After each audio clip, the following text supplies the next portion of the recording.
प्रचार किया, कार्यकर्ताओं का मनोबल बढ़ाया, तो ये सभी की जीत है। परवेश जी, ये बताइए पहली प्राथमिकता क्या होगी? देखिए, हमारी तो पहली प्राथमिकता में यहाँ की महिलाओं को 2500 रुपये का हमने वायदा किया है। हमने सारे करप्शन के ऊपर में SIT का गठन करने की बात करी थी। हमने यमुना रिवर फ्रंट बनाने की बात करी थी। दिल्ली में पॉल्यूशन कम करने की बात करी थी। दिल्ली में ट्रैफिक कंजेशन कम करने की बात की थी। सारी की सारी दिल्ली को अच्छा सुंदर बनाना, दिल्ली को अच्छी राजधानी बनाना, जैसे दुनिया में राजधानी होती हैं वैसा बनाना कि दिल्ली वालों को ऐसी राजधानी पे गर्व हो, ऐसी राजधानी मिलके बनाएंगे। तो सारी हमारी प्राथमिकता है। परवेश, सबसे पहली जो प्राथमिकता है CM पद की, अगर दिल्ली की बात करें तो आपका नाम सबसे पहले आया, क्या कहिए इस बार? देखिए, हम ऐसी पार्टी में काम करते हैं जिसमें पार्टी का विधायक दल तय करता है, उसके बाद में पार्टी की लीडरशिप उस पर अपनी मोहर लगाती है। तो जो पार्टी का निर्णय होगा वो सबको मंजूर होगा। सर, तो आप सुन रहे थे प्रवेश वर्मा को। राहुल डबास हमारे सहयोगी जुड़ रहे हैं दिल्ली सचिवालय के बाहर से। राहुल, जरा दिखाइए किस तरीके की हलचल तेज हुई है दिल्ली सचिवालय में।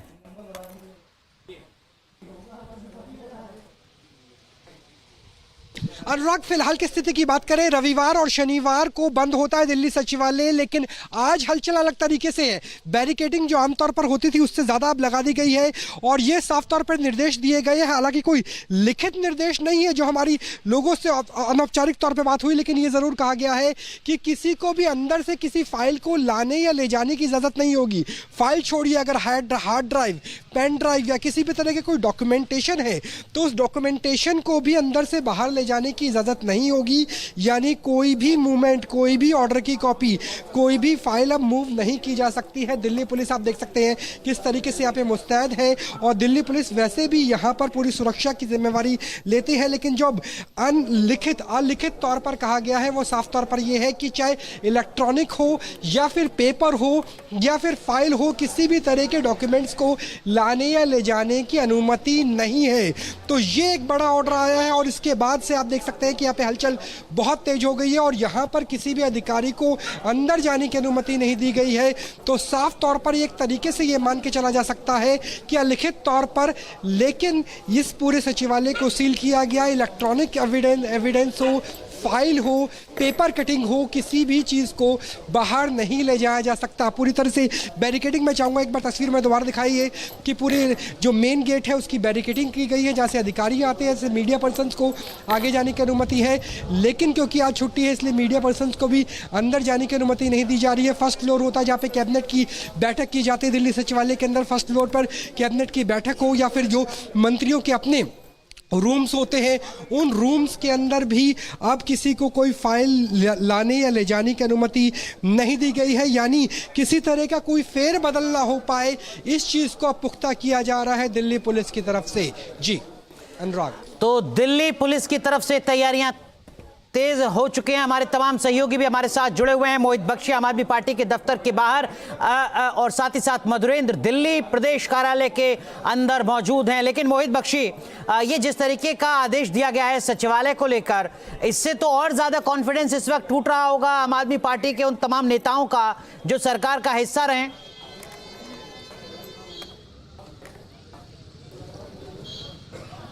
देखिए, ये एक सरकारी आदेश है जिसके तहत कोई भी कागज जो है या फिर हार्ड ड्राइव या फिर पेन ड्राइव ले जाने का किसी को इख्तियार नहीं होगा।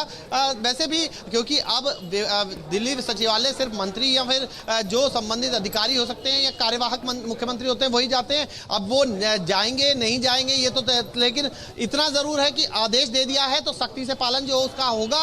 और किसी भी तरीके से, क्योंकि हमने सबसे पहले ये खबर ब्रेक की और बताया कि किस तरीके से आदेश जारी किया है, तो अभी ये है कि अभी किसी को भी इजाजत नहीं होगी कि वो वहां से कोई भी कागज या फिर हेड ड्राइव या फिर पेन ड्राइव या कोई भी ऐसा दस्तावेज वहां से निकाल के लाया जा सके। इसे एहतियातन बताया जा रहा है क्योंकि SIT की जो बात अभी आप सुन रहे थे वो बात एक बार फिर दोहराई है जो प्रवेश वर्मा है, यानी कि अभी और मुश्किलें जो हैं आम आदमी की पार्टी की बढ़ सकती हैं। जी यकीनन। लेकिन इस बीच भारतीय जनता पार्टी के प्रदेश अध्यक्ष किस तरीके का दावा कर रहे हैं, किस तरीके के आधार उनको नजर आ रहे हैं इस जीत के, वो जरा आप दिखाते हैं आपको। बीजेपी के प्रदेश अध्यक्ष हमारे साथ मौजूद है लाइव। इस जीत की उम्मीद थी आपको कि एकदम छप्पर फाड़ के 50 सीटें क्रॉस करेंगे? 100% हमें उम्मीद थी। हम पहले दिन से जानते थे क्योंकि हमारे पास नरेंद्र मोदी जैसा नेता है जिसके नेतृत्व में कमाल है, उसके नेतृत्व में ये जीत होनी ही थी।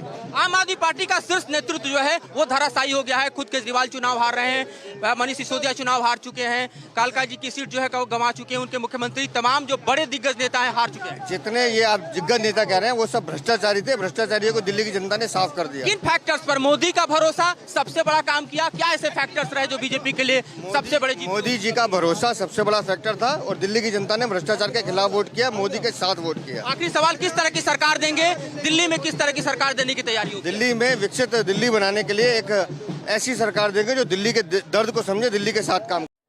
तो आप सुन रहे थे वीरेंद्र सचदेवा को। नितिन गडकरी और पीयूष गोयल क्या कुछ कह रहे हैं वो भी आपको सुनाते हैं।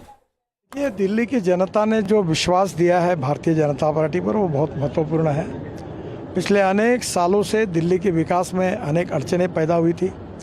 मेरे डिपार्टमेंट से हम लोग 65,000 करोड़ के काम कर रहे हैं और 35,000 करोड़ के नए काम डिक्लेयर कर रहे हैं। हम दिल्ली को प्रदूषण से मुक्त और दुनिया का सबसे सुंदर शहर बनाना चाहते हैं और मेरा विश्वास है कि भारतीय जनता पार्टी की जीत के कारण प्रधानमंत्री मोदी जी के नेतृत्व में अब दिल्ली की तस्वीर बदलेगी, ये मेरा दृढ़ विश्वास है। दिल्ली की जनता ने हमको जो जीत दिलाई है, मैं जनता के प्रति आभार व्यक्त करता हूँ, उनको बहुत बहुत धन्यवाद। उम्मीद थी इस तरीके की जीत को? क्या आप भी प्रचार में थे? कई हाँ, मैं करीब 10-12 सभाएं की थी। मुझे लगता था कि हम लोग सरकार आएगी, पर हमें अपेक्षा से भी अच्छी जीत मिली है।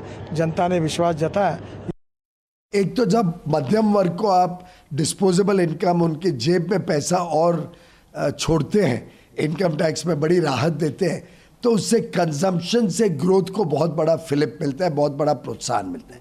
साथ ही साथ एमएसएमई सेक्टर में कई सारे बदलाव किए गए, विशेषकर job oriented sectors, leather, toys, textiles, tourism, उसमें जो प्रावधान इस बजट में है उससे लोगों को नई नौकरियों का साधन मिलेगा, नई सुविधाएं मिलेंगी, इनकम लेवल्स बढ़ेंगी और किसानों को भी इस बजट में, चाहे वो उनका फार्मर्स क्रेडिट कार्ड।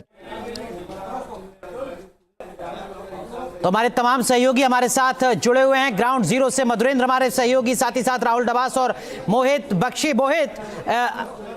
मधुरेंद्र, आपसे पूछना चाहूंगा, अब आगे किस तरीके का कार्यक्रम है जश्न का? प्रधानमंत्री 7 बजे पहुंचेंगे, उससे पहले की कुछ और तैयारियां, मेल मुलाकात का दौर?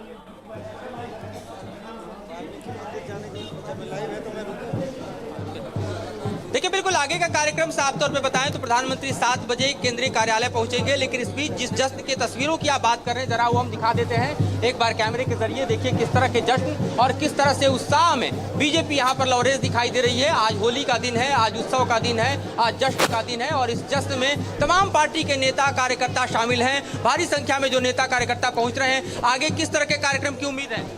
निश्चित रूप से आज देश की राजधानी दिल्ली में पहली बार ऐसा लग रहा है कि अधर्म के ऊपर धर्म का जीत हो गया है, असत्य के ऊपर सत्य की जीत हुई है और जमुना मैया जो गंदी थी उसको सफाई का एक जो भरोसा है, वो भरोसा की जीत हुई है। ये जो फैक्टर्स हैं, जो चुनाव में फैक्टर्स थे, उन्हीं फैक्टर्स की बात की जा रही है कि ये जीत दरअसल उन तमाम मुद्दों की जीत है जिन मुद्दों को वादे के तौर पर अरविंद केजरीवाल उछालते रहे लेकिन पूरा नहीं कर पाए। एक बार फिर तस्वीरों पर ले चलते हैं जिसे दर्शक देखना चाहते हैं। जरा हम तस्वीरों के बीच ले आते हैं और दिखाते हैं किस तरह से यहाँ पर दरअसल आपको बीजेपी का जश्न दिखाई देता है। ये होली और दिवाली साथ साथ मनती हुई दिखाई दे रही है। यहाँ पर देखिए पार्टी के नेता जो है वो किस तरह से यहाँ पर सब के सब जो है वो दिखाई दे रहे हैं और यहाँ कैमरे में आप देखिए इस जश्न की तस्वीरों को।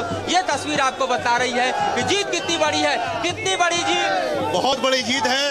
और आदरणीय नरेंद्र मोदी जी की जो गारंटी है, जो दिल्ली वासियों को जिन्होंने गारंटी दिया और जो हमारे पूर्वांचल समाज से ही वो आते हैं, पूर्वांचल के क्षेत्र से ही आते हैं, उनको तीसरी बार पूर्वांचल ने सांसद बनाया और जिस तरीके से पूर्वांचल के विषय को उन्होंने उठाया, जिस तरीके से पूर्वांचल समाज, तो पूर्वांचल की जीत है, उत्तरांचल की जीत है, दिल्ली की जीत है और इस जीत के साथ देखिए समूचा जो इलाका दिखाई दे रहा है ये हम आपको दिखा रहे हैं। यहाँ देखिए ढोल नगाड़े के बीच नृत्य करते हुए कार्यकर्ता आपको दिखाई दे रहे हैं। यहाँ पर एक अलग तरह का नजारा आपको दिखाई दे रहा है। साथ ही आप देखिए तो एक कार्यकर्ता आपको ऊपर बैरिकेड के ऊपर खड़ा होकर जिस तरह से बीजेपी के झंडे को लहरा रहा है, ये भी दृश्य आपको यहाँ पर दिखाई दे रहा है। तो दृश्य अगर हम देखें तो चारों तरफ इस वक्त पंथ मार्ग बंद हो चुका है, कार्यकर्ता ही कार्यकर्ता आपको दिखाई दे रहे हैं, बीजेपी के नेता ही नेता आपको दिखाई दे रहे हैं। हैं, बीच बीच में हो रही है आतिशबाजी और साथ ही कुछ इस तरह के माहौल के बीच हम आपको दिखाने की कोशिश कर रहे हैं कि किस तरह से पार्टी इस जश्न को मना रही है। यहाँ आप देखिए, चूंकि दिल्ली समूचे भारत का प्रदर्शन जी मधुरेंद्र लौटूंगा आपके पास। तो लगातार